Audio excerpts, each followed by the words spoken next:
Salve, Oliveira. Dan, boa noite. Sejam bem-vindos à nossa sala. Em instantes teremos a doutora Ellen Razan. Vive, olá, boa noite. Ju Nominato, boa noite a todos. Juliana Nominato, a Vivi.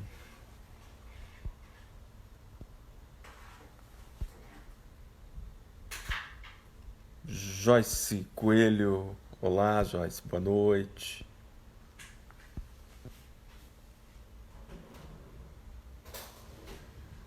Em instantes iniciaremos a nossa live com a Ellen Razan, nossa entrevistada desta noite, que discutirá conosco o direito das mulheres na pandemia, o direito das mulheres. Luciano Coelho, boa noite, seja bem-vindo. Seja bem-vindo a esta live. Você que será o próximo entrevistado. Pessoal do Urbaneja Advogados, boa noite. Sejam bem-vindos a esta live. Lafayette, que bom tê-lo na minha live. Seja bem-vindo. Boa noite. Vamos falar sobre o direito das mulheres na pandemia, Lafayette. Você que é um lutador das causas sociais do povo brasileiro. Estamos aguardando a nossa convidada, a doutora Ellen Razan, que acabou de entrar. Seja bem-vinda, Ellen. Vou convidá-la para o início da nossa prosa.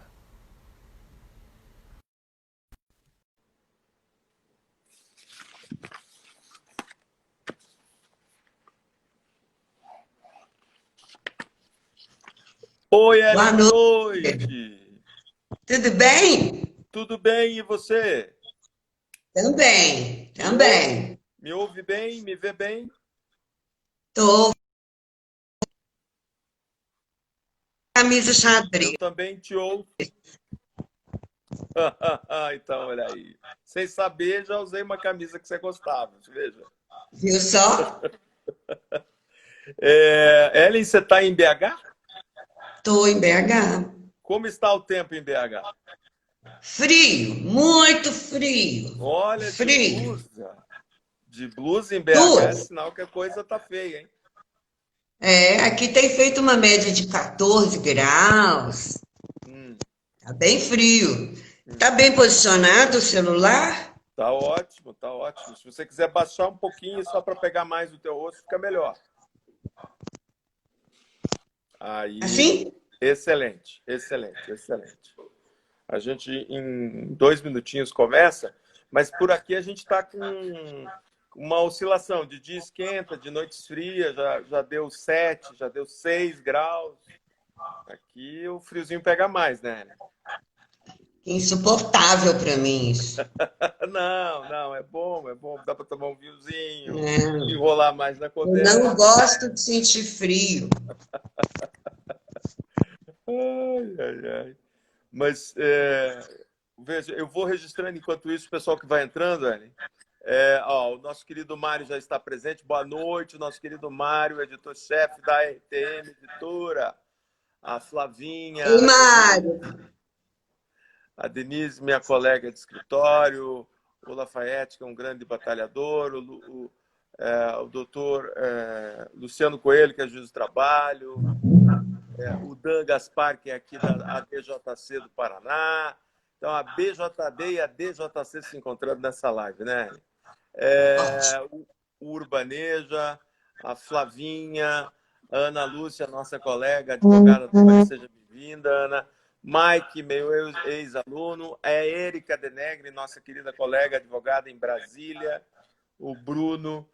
As pessoas vão entrando na live à medida que ela vai ficando lá nas publicações. Não é? Ellen, eu acho que a gente já Não, pode não. começar, porque nós temos aquele limite colocado pela ferramenta. Então, Isso. oficialmente, começamos a nossa live. Boa noite a todos que nos acompanham nessa noite de quarta-feira. Quarta-feira meio friozinha em Curitiba, meio friozinho em BH. Temos a conexão Curitiba-BH, promovida pela editora RTM. em parceria com o Instituto Edésio Passos. Eu, professor Sandro Lunardes, aqui advogado trabalhista em Curitiba, no Paraná, sou presidente da Comissão de Direito Sindical e professor de Direito do Trabalho da Universidade Federal do Paraná. Essa é uma iniciativa, como já disse, da editora RTM, uma editora conhecidíssima na área trabalhista, e nós desenvolvemos todas as quartas à noite a prosa com o autor. Geralmente tem sido um entrevistador de Curitiba com um interlocutor de Minas. Então temos aquela junção do café com o leite de Minas, o café daqui, ou vice-versa, né, Ellen? Embora seja um café com leite virtual e o pão de queijo, evidentemente, tem que vir de Minas. Esse projeto Prosa com Autor tem por característica prestigiar todos aqueles que escrevem para a editora RTM, e a doutora Ellen Hazan tem uma parceria muito importante com vários livros publicados. Mas antes de falar dos livros da Ellen, eu vou ler um currículo que é bem extenso, mas sintetizarei para que aqueles que aqui participam fiquem conhecendo ainda mais, aqueles aqui que são do Paraná, né, Ellen? Conheçam você melhor. A Ellen Hazan, é assim mesmo que se fala? É Hazan? Hazan. O H é mudo. H mudo. Hazan. É bom acertar no começo. Hazan. A Ellen Hazan é autora e coordenadora de vários livros jurídicos e científicos, é professora, advogada trabalhista, militante de direitos sociais e membro da ABJD. Para quem não conhece, a ABJD é a Associação Brasileira de Juristas para a Democracia. A doutora Ellen Hazan é autora e coordenadora de vários livros. Dentre eles, destaco todos pela editora RTM, Mulheres na Efetivação dos Direitos Humanos e Sociais, Da Greve ao Lockout, Contribuições para a Luta Coletiva, que eu tenho ele aqui, Ellen. Mulher, Trabalho e Emprego, Código de Processo Civil de 2015, e o Banco Mundial é uma das organizadoras. A Proteção Constitucional contra a Dispensa Arbitrária ou Sem Justa Causa, é coordenadora.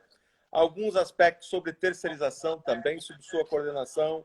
E temas sobre a prescrição no direito do trabalho, sob sua coordenação. Todos esses livros estão disponíveis na editora RTM, editorart.com.br. Lá você encontra todos os livros da Ellen e outros mais, sobre os mais diversos temas de direito do trabalho. Ellen, vamos conversar sobre pandemia, direito das mulheres, tecnologia, direito à vida, conciliação entre responsabilidades familiares, a casa e o trabalho, todos temas que são pautas, na verdade, não tão novas, né, mas que ficam mais agudas ainda em tempos de reordenação do trabalho. Trabalho que divide para as mulheres esse encargo adicionado do trabalho externo com responsabilidades familiares, e agora ainda mais complexo nos casos de trabalhadoras que estão na condição de teletrabalho e essa respectiva conciliação com suas responsabilidades familiares. Vamos transitar por vários temas de afirmação das pautas feministas, mas essencialmente discutindo a dignidade das trabalhadoras desse Brasil. Ellen, boa noite, seja muito bem-vinda. Faça aí sua saudação inicial a todos, por favor. Boa noite a todas, a todos. Eu gostaria muito de agradecer a editora RTM, e na pessoa do Mário, que tem sido um parceiro aqui para todos nós, publicando tudo que a gente escreve e me colocando sempre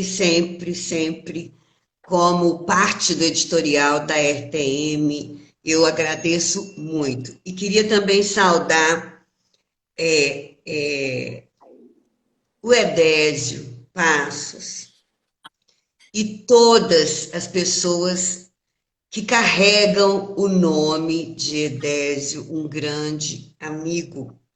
E eu saudo na sua pessoa, Sandro, e na pessoa da Raquel. Foi uma pessoa muito generosa comigo ao me ajudar a montar essa live. E gostaria de saudar todas as pessoas que estão aqui, as que também não estão. Tomara que esse vídeo fique gravado, porque eu acredito que a gente tem muito, muito, muito que conversar sobre as mulheres, sobre o feminismo, sobre o machismo, sobre o racismo e, principalmente, sobre essa pandemia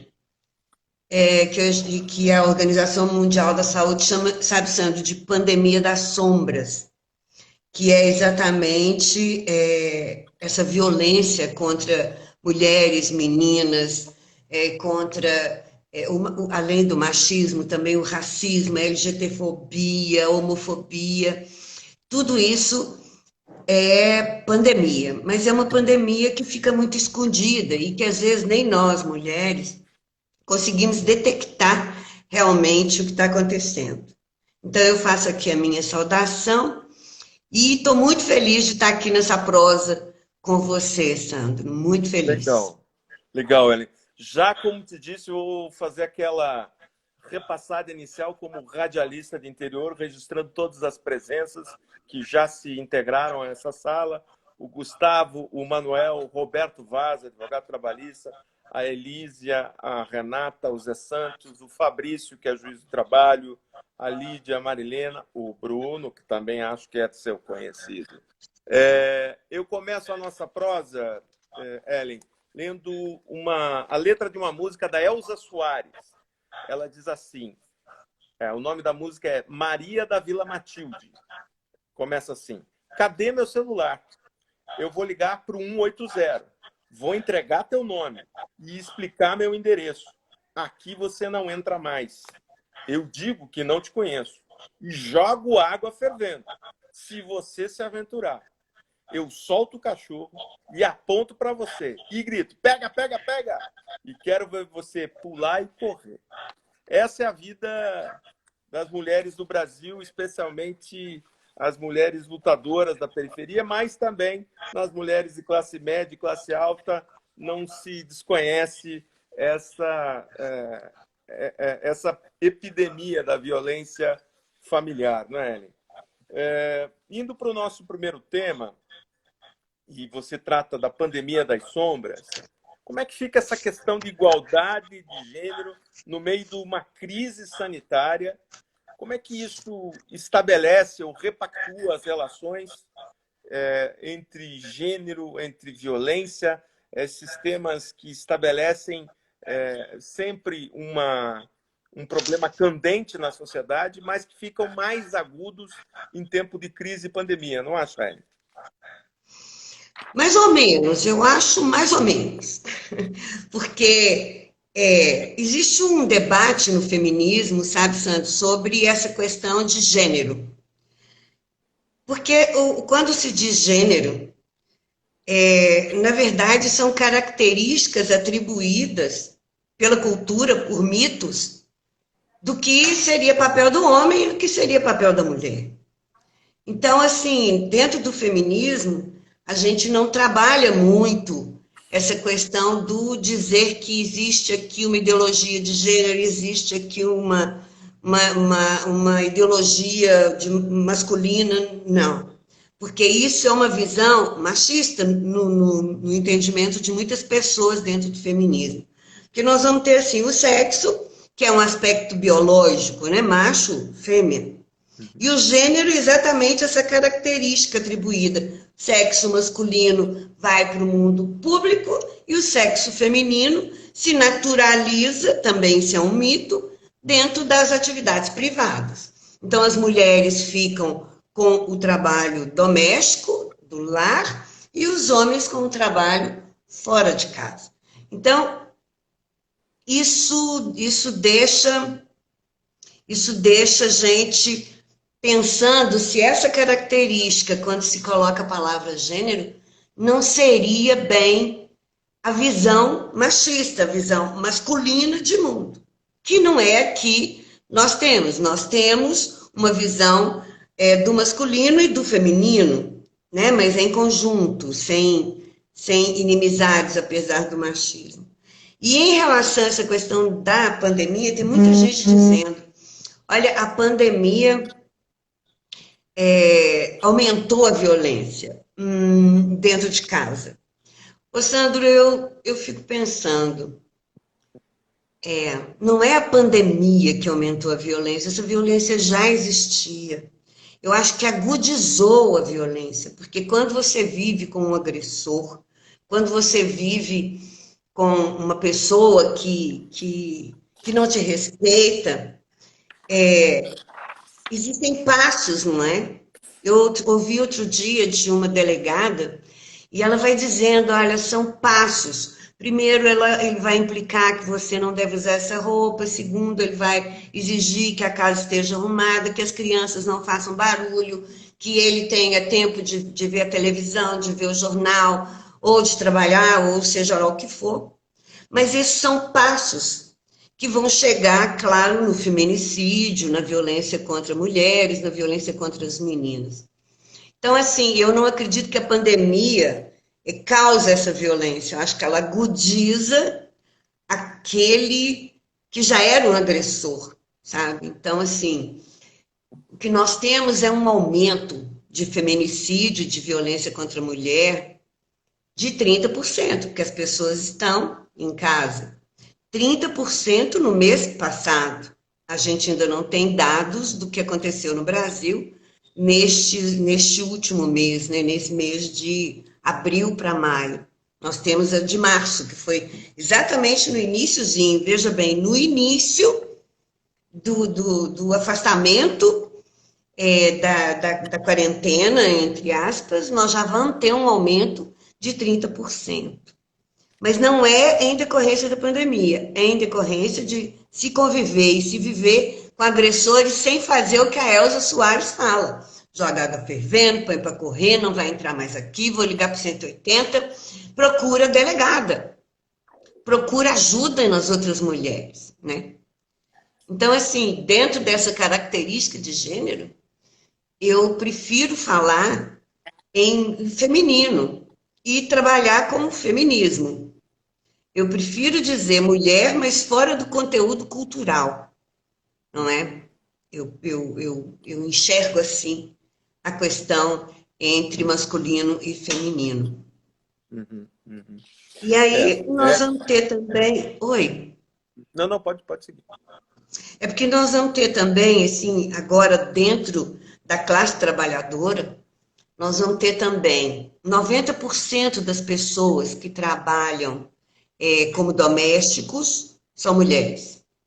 70% das pessoas que trabalham na enfermagem, aliás, assim, parabéns a todos os técnicos e atendentes de enfermagem pelo dia deles, que foi ontem. São, então, 75% de mulheres. E essas mulheres, elas foram colocadas na frente para morrer, porque não tem equipamento de proteção individual, elas não têm um local para ficar, para proteger seus filhos, porque elas saem do hospital numa jornada louca, que agora pode até ser estendida por essas malfadadas medidas provisórias, de 12 horas, diretamente com o vírus, cuidando dos pacientes, sai dali, vai pegar seu ônibus, vai embora para casa, vai chegar na porta de casa, ter que arrancar essa roupa, arrancar tudo, deixar ali, tomar seu banho para sair correndo, para arrumar a comida, para ver a questão das aulas que as crianças estão tendo e ajudar nos para-casas, para atender, porque também são a maioria das pessoas que cuidam das pessoas mais idosas são mulheres, não é? Então, elas têm todo um trabalho, além daquelas que fazem o teletrabalho, que também estão com um grande problema, não só as pessoas que têm que ir trabalhar porque são essenciais, e é muito interessante, sabe? Agora, presta atenção, o pessoal da saúde, que até hoje nunca foi reconhecido, que nós já tivemos gente aqui no Tribunal Regional da Terceira Região comparando o trabalhador da saúde a trabalhadores de motéis, que não precisam, inclusive temos até gravada essa questão na nossa memória, não sei se o tribunal tem isso, mas eu estava no julgamento de um dissídio coletivo deles, e já tivemos até esse absurdo, né, e eu dizia, inclusive, da tribuna, são pessoas que cuidam da gente, que nos limpam, que nos asseiam, que nos medicam, que estão ali dentro da nossa intimidade, rasgando ali tudo que for necessário para que você melhore. E eles nunca foram respeitados. Ganham um salário horroroso. Sabe, assim, quando se chega a 1.400, R$ 1.500, fala, viva, né? Estão ganhando muito, por isso que tem 2 empregos, fazem às vezes jornadas de 24 horas. Então agora viraram essenciais. Vamos ver se daqui para frente eles conseguem se unir nessa luta e se respeitar e dizer somos essenciais e queremos lutar por melhores condições de trabalho, de vida e de remuneração, não é? Então, assim, é uma questão que dentro dessa relatoria que a gente tem, inclusive, da Organização Mundial de Saúde, as desigualdades, elas aparecem. E o que é mais estranho, elas aumentam. Porque mesmo sendo essenciais, essa desigualdade, tanto no trabalho quanto em casa, aumenta. É muito louco, né? Crise eu falo que é uma questão do acaso mesmo, né? Que vem, que choca, te põe de cara com a realidade e fala, agora você se resolve. Porque aí nós vamos ver o que define a vida. E o medo da morte, e o medo de matar as pessoas que estão à nossa volta, né? De contaminar essas pessoas. É a É, pulsão da morte, né? A gente sente a é pulsão da morte. isso, A é isso. pulsão da E morte existe ainda. está muito presente nas nossas vidas, Ellen. Eu vou te interromper um minutinho só para puxar isso. Eu acho que a gente está vivendo uma crise da rede de amparo, né? De as escolas fechadas, né? Que são o primeiro suporte para as mulheres trabalhadoras, né? Que não podem contar, e se forem trabalhadoras da saúde que não estão em casa, ou seja, estão na linha de frente, não tem a rede de amparo estatal, pública, para dar o suporte do tempo de cuidado na educação e tem sua vida completamente embaralhada, mas são, na verdade, né, sem uma falsa narrativa de heróis, mas são trabalhadoras que estão na linha de frente e são, por incrível que pareça, as mulheres, né, que é o grupo majoritário, indiscutivelmente, no sistema de saúde, as auxiliares, as técnicas, as enfermeiras, que criam esse cordão sanitário de isolamento, mas de proteção da sociedade, né? Isso é importante se dizer. E tantos outros profissionais e profissionais envolvidos no dia a dia e que estão nas ruas, circulando para que a riqueza seja distribuída, para que o alimento seja produzido, enfim. Todas essas pessoas têm um marco referencial fundamental nas vidas de todos nós, para que aqueles que ainda podem ficar em casa e se cuidar em casa, não é, Ellen? Uma coisa que me parece que eu acho que seja importante a gente trazer para essa prosa é essa questão do público e do privado, né? Essa conciliação das responsabilidades familiares e do trabalho que a OIT tanto preconiza, né? Que os estados, as políticas públicas deem conta de tratar de modo diferenciado as mulheres, porque elas têm um papel diferenciado na construção da sociedade e o papel que lhe é atribuído, né? Gostem elas ou não, e é esse um debate que a gente sempre precisa estar fazendo, né? Qual é o papel da mulher na sociedade? Qual é o papel da mulher no trabalho? Qual é o papel da mulher na conciliação das atividades domésticas no mundo externo e no mundo interno, até para o reconhecimento do trabalho doméstico, que eu te pergunto, né? Como isso fica no momento de pandemia? Isso fica mais claro ou fica também obscuro nas sombras, sem a claridade necessária para a compreensão desses temas? Nós temos um problema muito sério. É aquilo que eu disse, né? O que define uma vida. Esses mitos de que a mulher fica no privado se naturalizou de uma forma que várias mulheres acham que a obrigação de toda a questão dentro de casa é delas. Isso quando elas têm alguém em casa, um homem em casa, com elas, não é? Porque quando elas estão sozinhas com os filhos, e aí nós temos que lembrar que a maioria das mulheres, quando engravidam, os homens dão linha, é como se fosse um aborto, ou seja, um aborto provocado pelo pai, porque ele some, desaparece, deixa a criança por conta dessa mãe, não É um é? aborto existencial, né, Ellen? É isso, é um aborto existencial, e que ninguém comenta, né? Quando uma mulher, logo depois do parto, que tem toda essa questão puerperal, né? Que mexe com ela por dentro e ela rejeita um filho, ou joga fora, ou faz o que for, é um escândalo. A mulher não pode fazer isso, mas e o homem que abandona na gravidez, que não acompanha, que deixa a mulher por conta dela? Né? Tudo isso acabou sendo naturalizado de uma forma que a gente precisa quebrar. A gente precisa quebrar. Nós temos que responsabilizar as pessoas pelos atos delas, sabe? Não só as mulheres, mas os homens também. Eu digo que a gente quer feminilizar o mundo. E isso porque a gente sabe que o mundo masculino não deu certo, Sandro.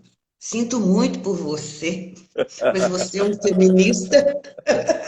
Mas você é um feminista, mas não deu certo. Essa violência, essa agressividade, esse desrespeito com a natureza, sabe? Tudo isso nos diferencia muito dos homens. Eu falo que eu faço elogios às nossas diferenças, porque a última coisa que eu gostaria de ser é homem. Apesar dos homens exigirem que a gente, quando vá para o trabalho, a gente tenha o papel masculino, se haja como, que chegue marchando no local, que haja, não somos homens. Por isso é que eu acho que essa igualdade fica muito louca, sabe, assim. E a sociedade explora isso. Eu tenho escrito muitas vezes, e tenho dito muito, que esse trabalho que a gente faz na construção de uma nova mão de obra, de ter os filhos, de criar os filhos, de cuidar dos filhos, de prover os filhos, tudo isso deveria ser remunerado. Remunerado.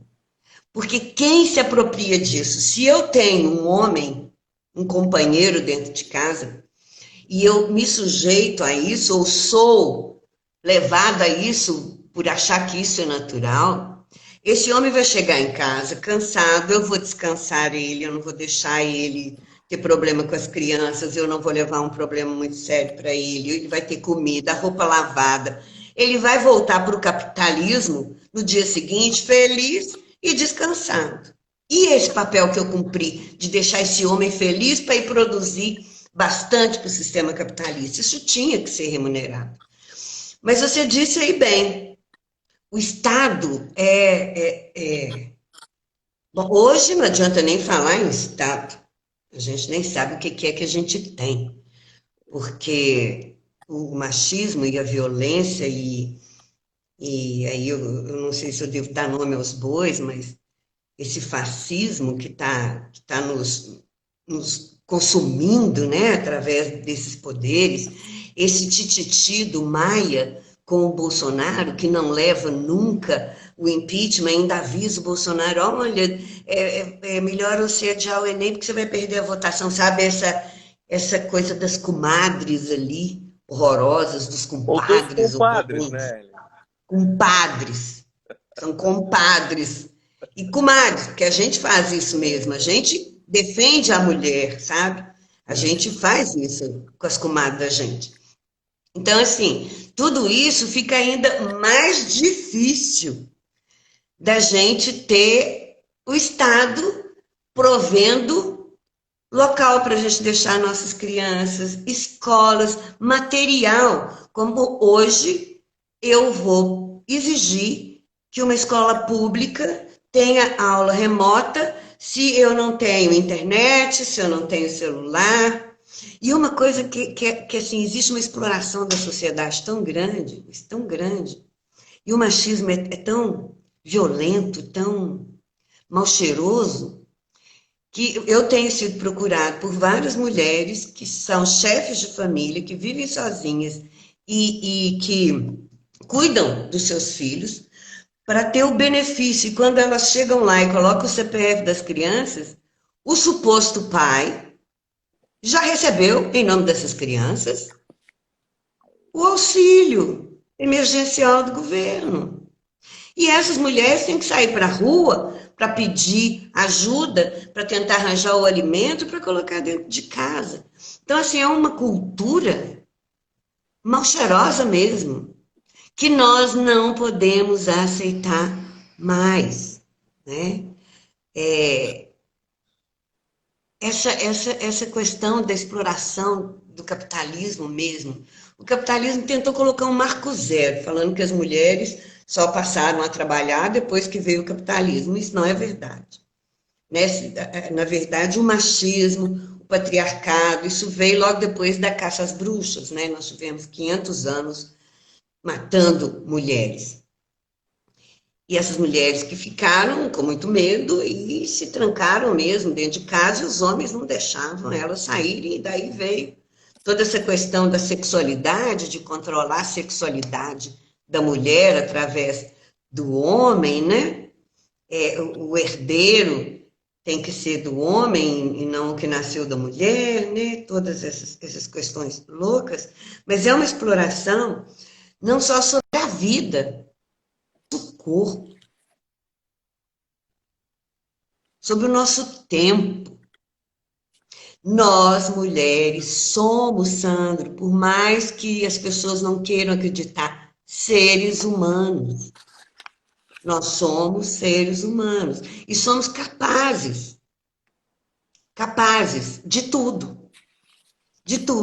E somos absolutamente diferente dos homens.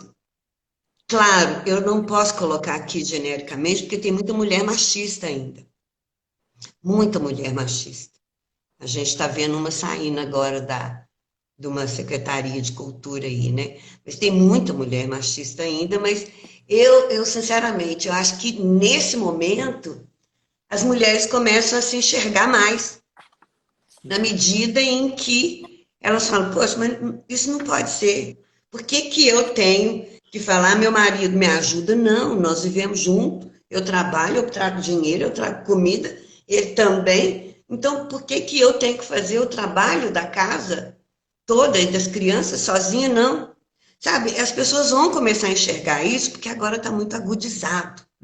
E eu acho que é um bom momento para a gente fazer o elogio à nossa diferença, sabe? É um bom momento. A crise tem esse papel, né? Ela vai Tem. Toda crise vem para que a gente contrastando repense. os problemas, as violências simbólicas ou expressas, ou violências físicas, verbais, que estão latentes na sociedade, né? Eu vou registrar aqui a presença dos nossos amigos, Ellen.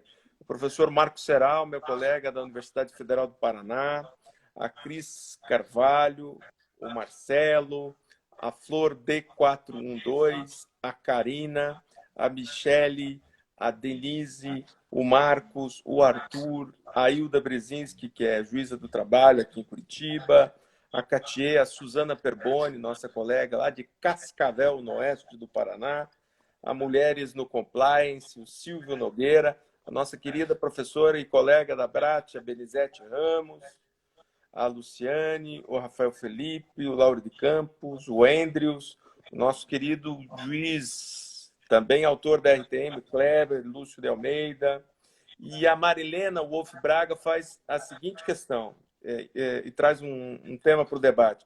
As mulheres constroem uma economia oculta que está dentro das sombras, eventualmente, né, Ellen? E isso a gente É acaba isso. não tendo ainda suporte teórico para poder refletir de modo mais ampliado e generalizado na sociedade. Eu acho que o grande desafio do movimento feminista é tornar esse debate com toda a sociedade, para além das mulheres feministas, as mulheres que não são feministas, para os homens que são machistas, para os homens que não são machistas.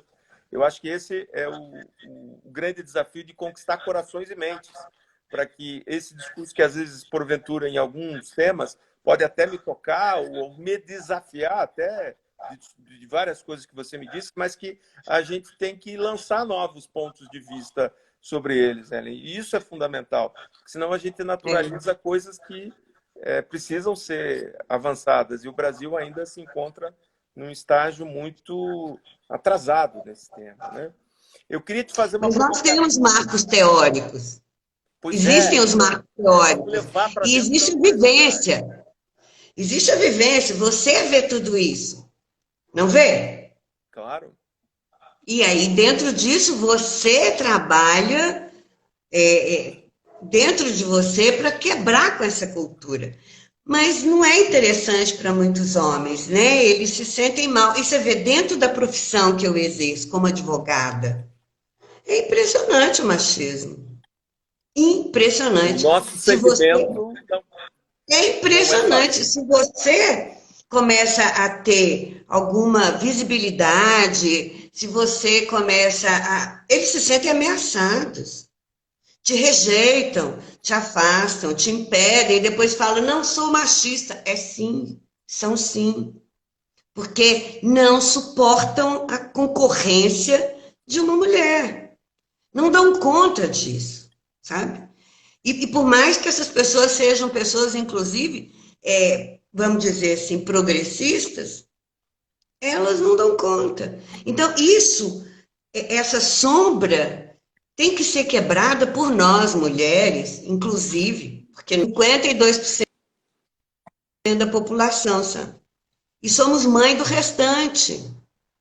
Como é que nós estamos criando a sociedade, sabe?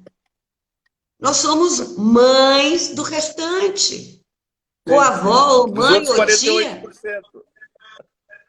Sabe, assim, é inadmissível que a gente construa os nossos filhos para serem machistas. É um horror isso.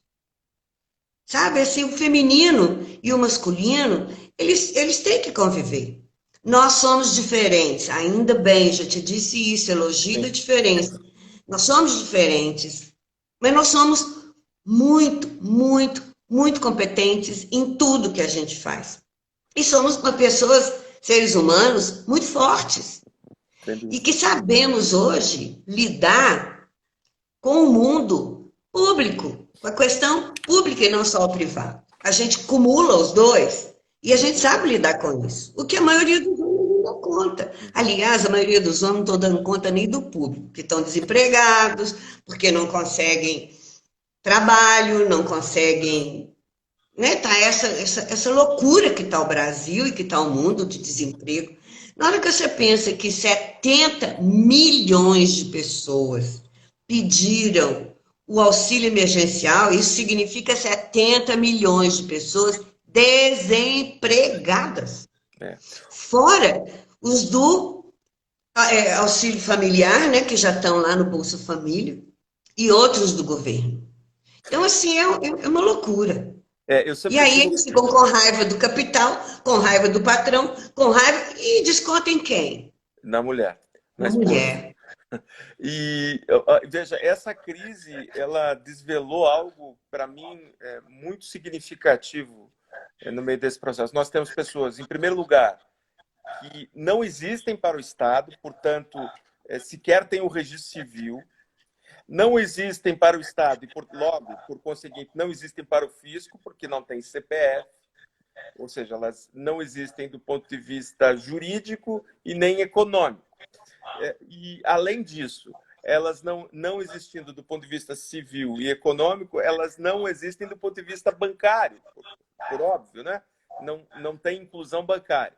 E, para além disso, essas pessoas não têm sequer inclusão digital, porque não tem tablet, não tem celular e não tem acesso à internet. Então, a emergência do Brasil real, ou a insurgência do Brasil real diante da crise, nos revela questões que de toda forma a gente já denuncia há tanto tempo, né, mas que ficam bem aparentes nesse momento. Né? Ah, fica. Tudo se expressa nesse momento. É. Tudo. Vamos lá, Ellen. Vamos vamos dar uma pausa lúdica aqui e depois eu quero te perguntar uma coisa. Eu vou citar aqui a música de uma moça da minha cidade, aqui em Curitiba. Ela se chama Carol Conká. Os jovens a conhecem mais, eu não conheço muito. Eu conheço. Então, ela é aqui de um bairro, ela começou aqui em Curitiba, sabe? Num bairro chamado Boqueirão. Ela diz assim, 100% feminista é o nome da música. Sou mulher, sou negra, meu cabelo é duro, forte, autoritário e às vezes frágil. Eu assumo. Minha fragilidade não diminui minha força. Eu que mando nessa porra. Eu não vou lavar louça. Sou mulher independente, não aceito. Trago esse pedaço de música e também para aproveitar e registrar a audiência dos nossos amigos nessa noite. Já passaram o Kleber Almeida, como já registrei, a doutora Vânia Rabelo, passaram também entre nós várias outras pessoas, que agora eu perdi o papel aqui, não sei mais onde eu anotei, mas tem a Suzana, que diz assim, eles dão espaço, mas não reconhecem. Tem o CDT da UFPR, a Clínica de Direito do Trabalho, a Lei de Pá 32, a Dani Dinali, a Dani Albuquerque, nossa colega advogada, nossa comunidade jurídica bem presente. O professor Marco Serral, já registrei. Ellen, o que você tem feito? Claro que a gente tem tentado criar alternativas para superar os momentos de tristeza, melancolia, que estão incrustados nesse isolamento. Eu sempre digo o seguinte, o isolamento é social, mas o confinamento de ideias nunca existirá. E é isso que essa noite a gente está fazendo. Né? E o que você tem feito para enfrentar esses momentos? Né? Você está em teletrabalho, está parte de teletrabalho, já superou? Como está? E nesses momentos de isolamento, a música, é a literatura, é o Netflix? O que você faz para enfrentar os momentos de nostalgia? De tudo um pouco. Claro, eu tenho todo o trabalho da casa, eu tenho que me alimentar, então eu tenho que fazer o meu alimento, não é?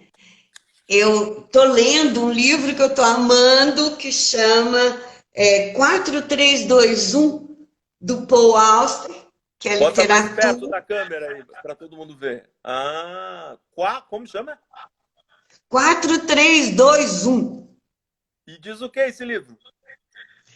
É sobre uma pessoa que o acaso, ele teve 4 vidas. Então, se tivesse acontecido isso, a vida seria assim. Se tivesse acontecido aquilo, a vida seria assim. Sei. Se o pai tivesse morrido, a vida seria assim. Sabe? Então, é assim, e trabalha muito a questão da psicanálise mesmo. É um romance? O que é? É literatura. Tá. É romance. É romance. Ele tem uma paixão, mas essa paixão acaba encarnando nessas vidas dele como prima, como tia, coitado, não consegue se realizar ali porque não existe o 2 em 1, né? Então é muito bonito, muito bonito. E tem lido também, estudado muito o Han. Então, eu não sei se você conhece o Han. Conhece, né? Com certeza. O Han, qual? Byung-Chul Han. Sim. Tenho estudado bastante o Han. Esse livro aqui, que ele fala que é o poder, é interessantíssimo. Eu tenho 5 livros dele que foram traduzidos. E tenho também lido bastante, assim, relido, refeito as minhas leituras de Marx e tenho trabalhado um pouco nessas questões. Do escritório, eu sigo dando apoio através daqui de casa. Sim. Eu tenho uma equipe maravilhosa, que eu vi que entrou aí o Léo Fazito, que é meu sócio, e são pessoas assim maravilhosas, o Antônio, a Matilde, Priscila, a Lídia, que são pessoas maravilhosas e que têm me dado poucas tarefas. Estou achando ótimo, porque eu estou estudando mais e tentando resolver algumas questões efetivas da área mesmo que a gente atua, que é É, sindical, não é? Então, eu tenho pensado é. muito, elaborado muito, trabalhado nisso. Uhum. E uma coisa que está acontecendo comigo, muito interessante, eu estou ficando tão culta que eu estou seguindo novela. Eu Olha, nunca tinha seguido novela, presta mas, atenção. mas Olha a minha não vale a cultura, como pena é que ver está. de novo das 8? Não vale a pena ver de Estou novo? vendo várias. Tem uma aí, tem uma tal de Griselda, um Pereirão, que é uma mulher maravilhosa. Sim. Então, assim, eu tenho, a minha questão é bem essa, sabe? E aí eu tenho feito o meu pão, o meu bolo, a minha alimentação, porque eu não saio nem para comprar pão, eu não saio de casa, o meu filho está fora. O Uhum. Bruno não está em Belo Horizonte, ele está Uhum. hibernado aí no litoral, está em quarentena. Tem Uhum. a Lídia, que às vezes manda as coisas para mim, e eu também divido as coisas com ela, mas tô levando, tô levando. E tem filmes interessantíssimos que eu vi. Conta um. 100 metros. 100 100 metros. metros. 100 metros. É muito interessante. Eu tenho visto filmes alternativos, Sim. sabe assim, Pais e Filhas, também muito interessante. Uhum. Ai, são filmes ótimos que tenho visto. Legal, Eu gosto legal. desses filmes alternativos. Eu já vi O Poço, né? Que assim, É a um gente soco no tem que estômago, fazer né? uma live só sobre o Poço. É um soco Não, no estômago. viu Coringa, que eu adorei? Coringa é Nunca ótimo. torci tanto por um bandido. Humanizou o vilão, né? Humanizou o vilão. Ai, nunca torci tanto por um bandido. Olha o que fizeram com o cara. É isso que diz aqui o Paul Auster. O que define uma vida, Sim, não é? sem dúvida. Então é isso que eu tenho feito. Tenho escrito, estou escrevendo, Legal, estou legal. trabalhando contos sobre. Eu estou Olha, escrevendo contos, que bacana. contos que eu ouvi sobre mulheres também, sabe assim? Uhum. De todo tipo de mulher, com mulheres fantásticas, todas elas, inclusive algumas machistas, outras que estão quebrando essas correntes, né, que enganam a gente o tempo Uhum. todo. Uhum. Tenho feito isso, tenho arrumado casa, lavado roupa. Sim, É, é a vida. tô tendo isso A vida de tudo. quem está em casa, né? Ellen, veja, a gente está já na parte final do nosso encontro e não é porque eu queira, porque é o limite mesmo da ferramenta. E eu Claro. vou tentar fazer uma fusão aí das duas questões, né?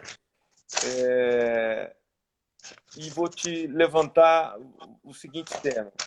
É falsa a ideia que o feminismo quer transformar o feminino no masculino? E essa questão de identidade de direitos e oportunidades nas vidas pública e privada, né? Como é que você faria aí um, um arremate final a partir dessas ideias, dessas categorias, né? O feminismo quer transformar as mulheres nos homens com um sinal invertido, é isso? Eu acho que essa também é uma dúvida e um medo que os homens têm nesse processo, sabe? Eu acho que Ah, é mas esse importante. medo vocês não precisam ter, não. Nós somos muito, muito femininas. Nós não queremos nos masculinizar de forma alguma. Nós temos toda a nossa forma de trabalhar, toda a nossa forma de viver, de ver a vida, de ver a natureza, de ter contato com a lua, com o sol. Nós somos diferentes, é o que eu te digo. É uma igualdade capenga. As pessoas acham que a gente quer ser igual aos homens. Não, de forma nenhuma, não queremos. Essa igualdade, que eu digo que ela é capenga por quê? Porque nós brigamos muito, lutamos muito para ter a igualdade de direitos, igualdade de oportunidade, igualdade de ir ao público, sair do privado e ir também para o público, para trabalhar. Só que nós esquecemos de exigir que feminilize o público dentro do privado. Não sei se eu me fiz entender. Ou seja, Sim. Adianta eu sair para trabalhar e na hora que eu voltar eu ter que fazer todo o trabalho doméstico e com os filhos? Então eu preciso é feminilizar o mundo, Uhum. entendeu? Então assim, é capenga porque é uma igualdade, primeiro, que a gente não recebe igual, que a gente é discriminada, que a gente não tem as mesmas oportunidades e nós vamos seguir lutando por isso, para que a gente tenha as mesmas oportunidades, que a gente tenha a mesma remuneração ou até melhor, porque muitas vezes a gente é bem melhor do que os homens que estão em determinados cargos. Mas nós também temos que lutar dentro do privado. Porque não fica uma igualdade, mesmo quando eu falo assim, não, eu vou para. Eu nasci muito pobre, a gente cresceu, eu trabalhei, eu estudei, eu consegui ter minha casa, eu consigo estar agora dentro desse local com comida, eu tô bem, né? Eu sou uma privilegiada. Uhum. Mas se eu tenho alguém dentro de casa, eu tenho que fazer com que essa pessoa que está dentro de casa faça exatamente a mesma coisa que eu, tanto fora quanto dentro. Então, nós temos que lutar para feminilizar também o local da nossa casa. Sabe? Não adianta a gente buscar lá fora só, porque fica capenga. E é um equívoco muito grande achar que o feminismo quer transformar as mulheres em homens. Uhum. Aí falam que a gente tem bigode. Eu tenho mesmo porque estou sem salão de beleza e não estou conseguindo depilar, É o sozinha. buço que chama esse? É o buço, né? O Exato. cabelo debaixo do braço e tal. Aí fala que anda marchando, que... Não, os homens exigem que a gente seja masculinizada no trabalho. Mas a gente não consegue, nós nunca vamos abandonar o nosso feminino. Nunca. Nós vamos ser sempre o que somos. A Uhum. gente não nega a beleza que é ser, mas ser mulher, dentro do mulher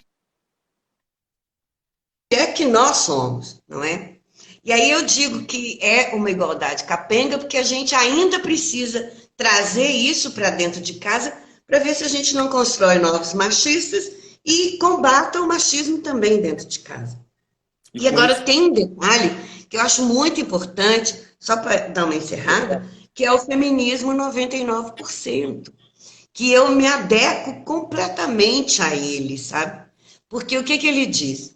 Nós temos a luta das mulheres contra o machismo, por igualdade de oportunidades, nós temos a luta das mulheres negras, nós temos a luta contra o racismo, contra a homofobia, contra a LGBTfobia, contra o capitalismo. Todos nós estamos numa frente contra tudo isso. Só que cada um no seu pedaço, cada um no seu quadrado. Tem uma música que fala isso também. E o feminismo 99% trabalha com isso. Somos todos classe trabalhadora. Todos. Os empregados, os desempregados, somos todos da classe trabalhadora. E nós temos que unir dentro do movimento da classe trabalhadora, mas respeitando a base consolidada de cada um desses movimentos. Porque sem isso, nós não vamos chegar em lugar nenhum. Porque o machismo também está nos movimentos sociais, está no sindicato, tá na OAB, então nem se diga. A OAB de Minas é um horror, um horror. E aí, assim, dentro disso, a gente tem que trabalhar esse feminismo 99%, porque é um feminismo de classe e não de categoria. Se a gente fica só na categoria feminismo, categoria racismo, categoria homofobia, LGBTfobia, uhum. nós não vamos conseguir mudar o mundo, nem o Brasil, nem o que a gente precisa mudar. E neste compasso do feminismo 99% é que a gente trabalha essa questão de elogio da diferença, porque nós somos diferentes, graças a Marx, a Deus, a quem você acreditar, e também somos pessoas, seres humanos, que têm os mesmos direitos. Aí muita gente me pergunta, mas quais são os direitos da mulher trabalhadora? Eu digo todos. Todos. Não tem diferença. Nós temos todos os direitos. Existe diferença? Existe. Os homens ainda não conseguem gerar e parir. O dia que eles conseguirem, eles também vão ter licença maternidade, também vão poder amamentar. Só não tem porque vocês são incapazes de. Então, não existe diferença em direitos.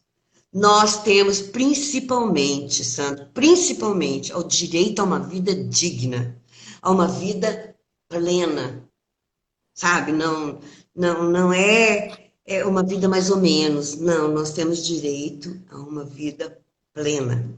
E temos que lutar dentro de toda essa questão, de todos os excluídos, classe trabalhadora, a questão da negritude, a questão mulher, a questão de homofobia, LGBTfobia. Temos que lutar junto. E eu estou sempre junto em tudo. É só me chamar que eu estou dentro. Legal.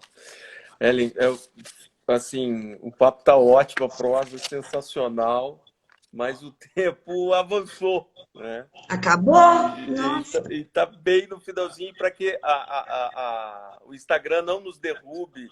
Eu prefiro fazer o nosso encerramento agradecendo novamente a Ellen Hazan, que despendeu do seu tempo, dessa hora, veja, quase uma hora nós conversando. Na hora da novela!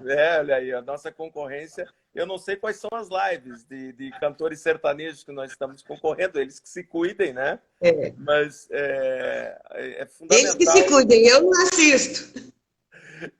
Mas tem as lives boas de MPB, todas as lives para todos os gostos. E eu gosto muito de live de humor, e de humoristas também me faz bem.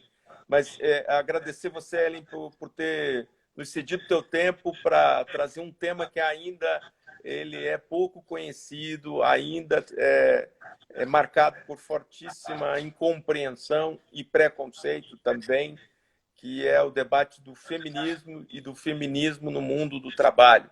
E leia esse mundo do trabalho, todos os mundos do trabalho, no público, que é para fora da casa, para fora da porta de casa, e no mundo do trabalho privado, que é da porta para dentro, né?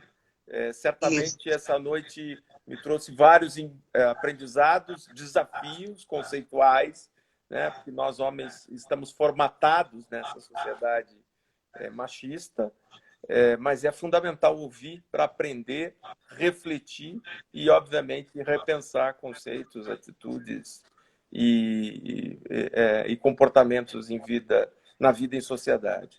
Então, eu acho que é fundamental agradecer a editora também, a RTM, que tem o seu site, editorartm.com.br. O Mário me disse para prometer que aqueles que participaram da nossa live vão concorrer na live Marisa, da UFMG, que será quarta-feira que vem, a 2 livros.